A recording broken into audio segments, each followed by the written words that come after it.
another change in the industry.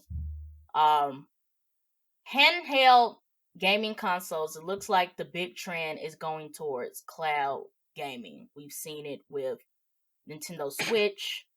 We've seen it fail with Google Stadia.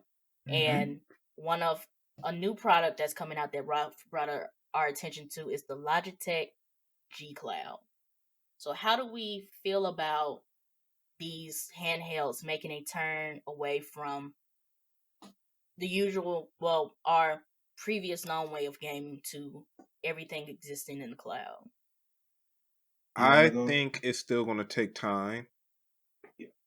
I got you. I got you on this one because this one's funny. I think it's going to take time, similar to how we switched from cable to on demand and streaming and everything. But the issue is when you stream to your own device at home, you ain't got to worry about lag. When it gets to the point, and now that competitive play in esports is so popular, Mm-hmm. these Call of Duty fans ain't finna want to stream Call of Duty or Apex or Fortnite, and they screen slowing down, jittering, and rubber banding when they're almost at the top of the leaderboard and they almost won the match. Yeah. Right now, I don't think game streaming, at least for multiplayer games, is going to hit its stride until telecommunication companies make the Wi-Fi way more better That was throughout the my U.S. that was my point. That this Yeah. is only going to work if everybody invests to beef up the Wi-Fi. Like that's the only way that this is going to work, if everybody just beefs up the Wi-Fi and not just certain areas, just having like the All 5G over. networks. Like everywhere is going to have to beef up the Wi-Fi for this to work. Now I see the benefits, like the cost saving benefits, because now Nintendo Switch doesn't have to make cartridges and cases for every game that they put out. Right. Like you save money on that end, but the backlash that's gonna come from the fact that our what Ryan said, our telecommunications can't support that at a large scale is it's gonna take some time to get everything over there. Now, I've heard the Logitech G Cloud has been getting some good reviews, but one of the takeaways from that was that it works really good on 5G Wi-Fi, and that's Yeah. the thing right there. Everything works real good on good Wi-Fi. When 5G actually works and Wi-Fi 6 actually works, yeah. Everything works good when the Wi-Fi works. Yeah. Like Yeah. that's a given.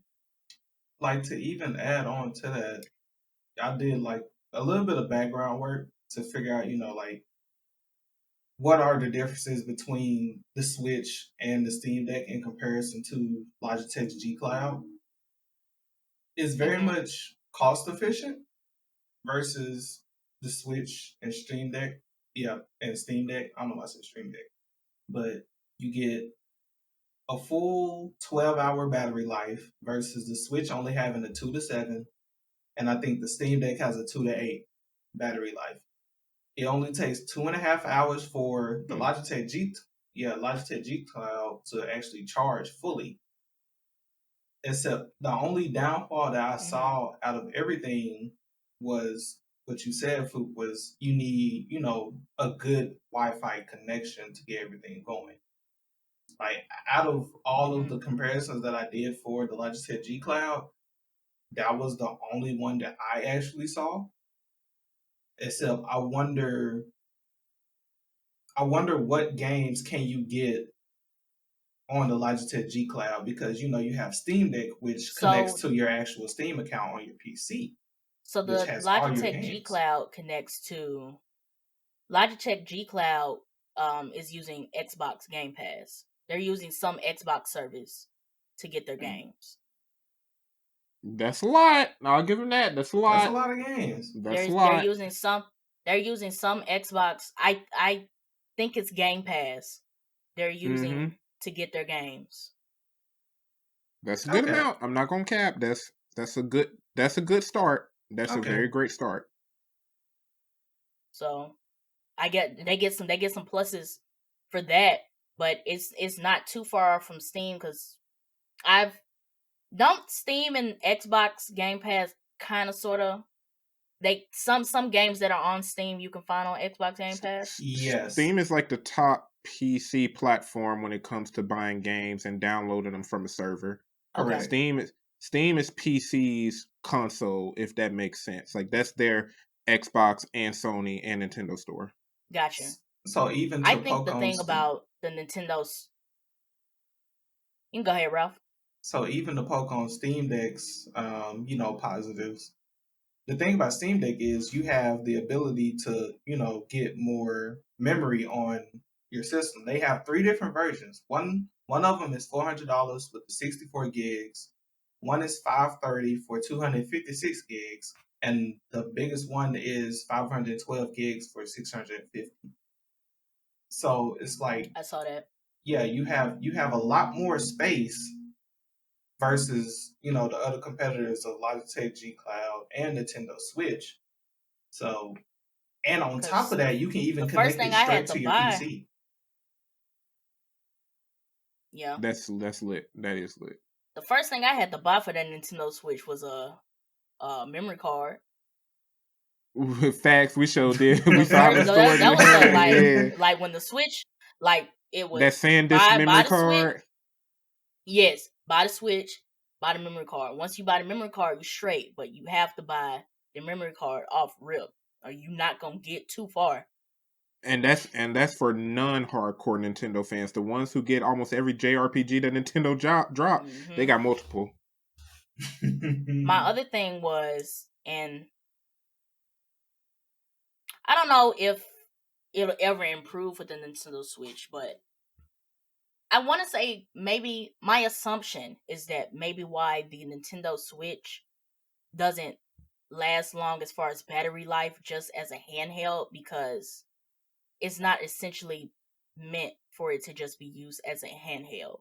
It's supposed to be a console in a handheld gaming. So essentially, if you keep your Switch plugged up to the dock, your Switch is consistently powered up. It's consistently being charged. Now, the minute you disconnect it and use it in handheld mode, that's when that life timeline starts to go down. But I think that with the Nintendo Switch, it just goes back to the intention of it, that it wasn't meant to be essentially used just to be a handheld.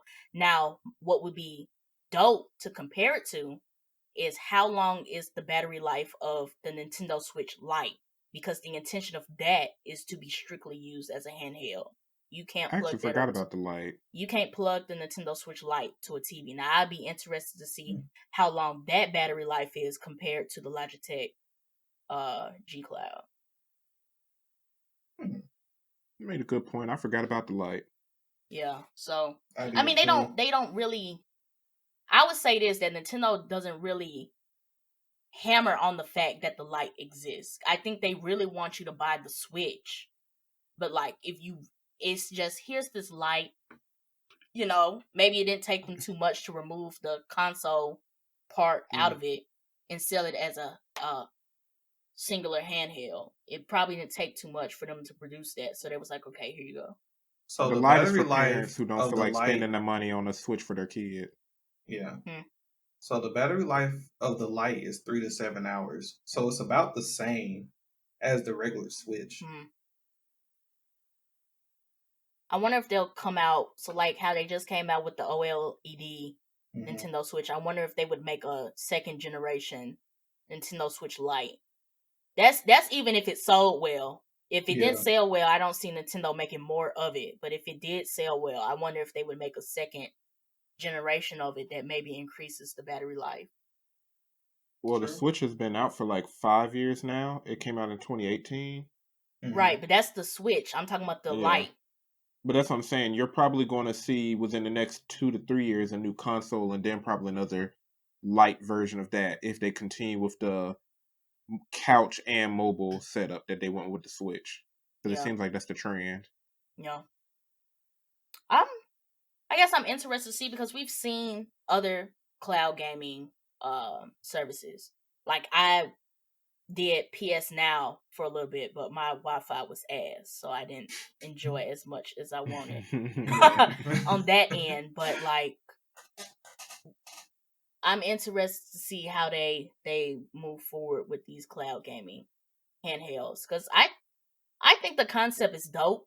I think Mhm. that we just need to have the infrastructure. We don't have the infrastructure to support it on a large scale. Now, an interesting question would be: do we think that these three, cloud gaming services will end up like Google Stadia?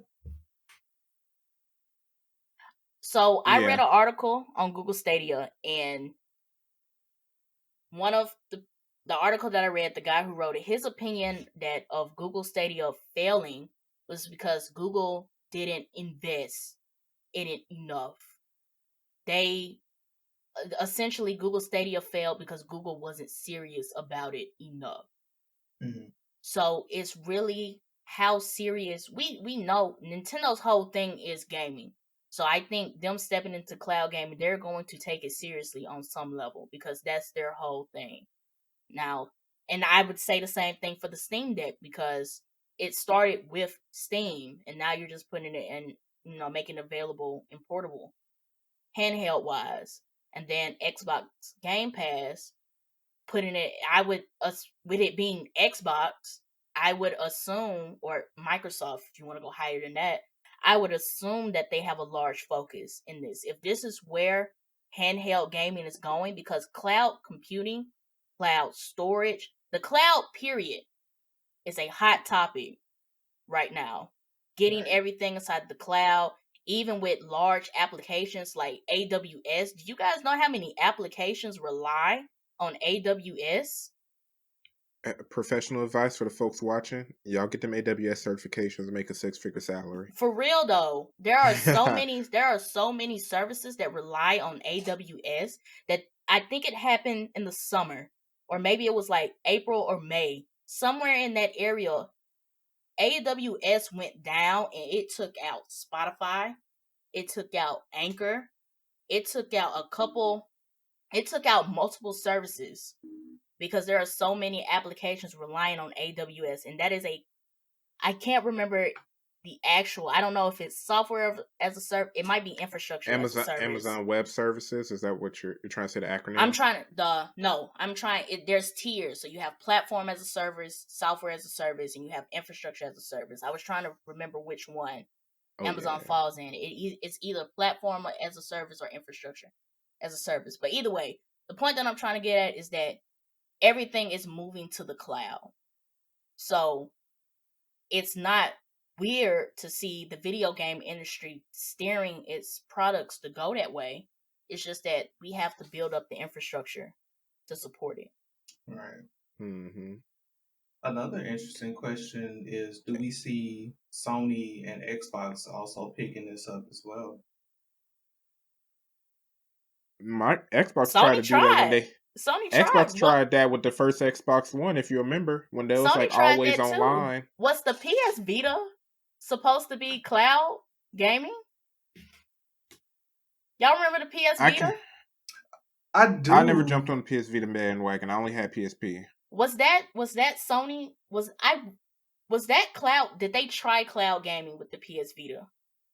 Because I remember the PS Vita because it was supposed to allow you to. I know it was supposed to allow you to stream games, but I don't know if it was from a cloud. We might have to come back Hmm. to that. So if we're probably gonna have to come back to that. But if that was PlayStation's first attempt, the PS Vita didn't last long. I mean, At all. Xbox tried to, and people got mad at that E3 when the first Xbox One dropped, and that was like always online. They said no more disc, and essentially Microsoft as a tech company, as they have the ability to do so, is looking into the future, and people were pissed off about it. Now people are more accepting of it, but at the same time, it's funny because I think Xbox and Sony are like, all right, let's see everybody else kind of suck. Let's wait for the infrastructure to get better, and they're going to jump on it when it's actually financially responsible to do so. Hmm. Because Game Pass and downloading games online is pretty popular now. Hence why the PS5 got a version that don't even got a disc reader. I know PS Now still exists as far as like when they introduced Mm-hmm. that 3-level tier service. I know PS Now still exists Hmm. as a piece of those tier services, but if the question was, would they ever get back into handhelds and then extend it into cloud gaming, I don't know. Because if the PS Vita was supposed to be their first stab at it, and with it not doing great, I don't know if they would ever return to doing it. Plus, handhelds got to compete against the mobile industry in general. That's a lot. Yeah. It- Nintendo is making strides because Nintendo has very specific IPs Yep. that it can thrive off of. Brand loyalty is what's keeping Nintendo alive, if we being honest. Exactly. Like Legend of Zelda, Pokemon, Mario, that man in them overalls, he gonna keep them folks coming. Yeah. He gonna bring them folks every time. And Nintendo never broke away from being the family-friendly console. Like, you see a lot of the Nintendo fans who be like, it's not just for kids, but at the same time, every adult, when they sit down and say, I don't want to give my kid a cell phone yet, but Xbox has nothing but Halo and PlayStation has nothing but Call of Duty, they get Nintendo. Mario and Pokemon. It's Nintendo. It's family-friendly. And the other games, like, if you want to go into even smaller, like I stroll in Best Buy or in Walmart in the electronics section just to humor myself of what games are they selling on Nintendo that's not making the headlines. They still got Cooking Mama games.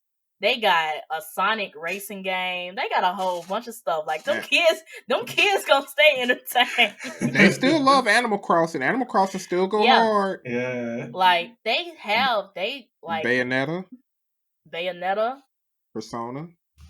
So I humor myself every now and then just to see what games are being put on the Switch that's not making headlines. What's up, y'all? If you enjoyed this video, make sure you hit that subscribe button so you can get more updates from the mob. For the full discussion and more discussions like this one, click the link in the description. Thanks for watching. Rock with it, let me pop my shit. Let me pop my shit. Hands up.